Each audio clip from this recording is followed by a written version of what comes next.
ये बड़ा गजब हो रहा है। लेकिन देखिए, चोर की चोरी पकड़ी गई है और चोर कह रहा है कि हम ईमानदारी का सर्टिफिकेट बांटेंगे। ये क्या मसला है? क्या चुनाव आयोग आधिकारिक तौर पे कह रहा है? चुनाव आयोग तो मान ही नहीं रहा था कि वोटर लिस्ट में कोई गड़बड़ी है। बात यहां से शुरू होनी चाहिए ना। ये महाराष्ट्र चुनाव से लेकर के हरियाणा चुनाव से ये महीने हो गए हम लोग लगातार बोल रहे हैं कि वोटर लिस्ट में गड़बड़ी है, वोटर लिस्ट में गड़बड़ी है, वोटर लिस्ट को ठीक करना चाहिए। हम ही लोग बोल रहे हैं। अब ऐसा लग रहा है कि हम लोग अपराधी हैं और चुनाव आयोग जो है बड़ा ईमानदार है। तो कौन बनाया ये वोटर लिस्ट? 2003 में पुनरीक्षण हुआ था। वो पुनरीक्षण कौन किया था? कांग्रेस पार्टी की थी कि चुनाव आयोग ने किया था? उसके बाद लगातार चुनाव हो रहे हैं।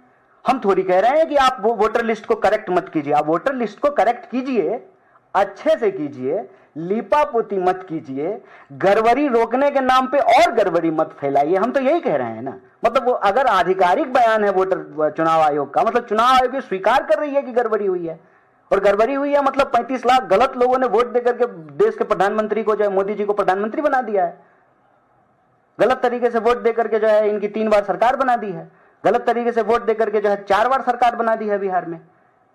यह सवाल तो चुनाव आयोग से पूछा जाना चाहिए ना कि आप लगातार मना करते रहे कि ऐसा कुछ हुआ ही नहीं है, और जब आप स्वीकार कर रहे हैं कि गड़बड़ हुआ है तो ठीक कीजिए। 3 महीने में कैसे आप ठीक कर देंगे? 14 करोड़ जनगणना नहीं हुई है। जनगणना अगर होगी तो बिहार का पॉपुलेशन अब 13 करोड़ नहीं, कम से कम 14 करोड़ हो गया होगा।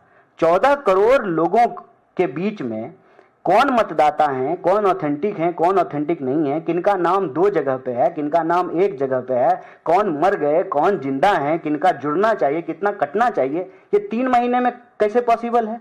हम तो टाइमिंग पे सवाल उठा रहे हैं। प्लस जो आप डॉक्यूमेंट मांग रहे हैं, हम उस पर सवाल उठा रहे हैं कि नागरिकता प्रमाणित करने का और नागरिकता की जांच करने का अधिकार आपको नहीं है।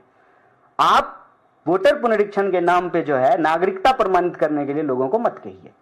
कोई भी सपोर्टेड डॉक्यूमेंट अगर है किसी भी नागरिक के पास, तो उस आधार पे जो आप उसको वोटर बना सकते हैं। सिर्फ इतनी बात कह रहे हैं। और हम जो कह रहे हैं कमोबेश माननीय सुप्रीम कोर्ट ने भी यही कहा है।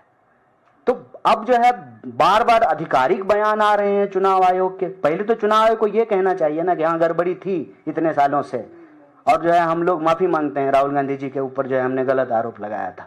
देश के प्रतिपक्ष जो नेता प्रतिपक्ष ठीक बोल रहे थे और उनके ही कहने पे हम लोगों को ये दिखाई दिया है। अब हम इसको जाकर के ठीक करेंगे और गड़बड़ी को ठीक करेंगे और गड़बड़ी नहीं फैलाएंगे।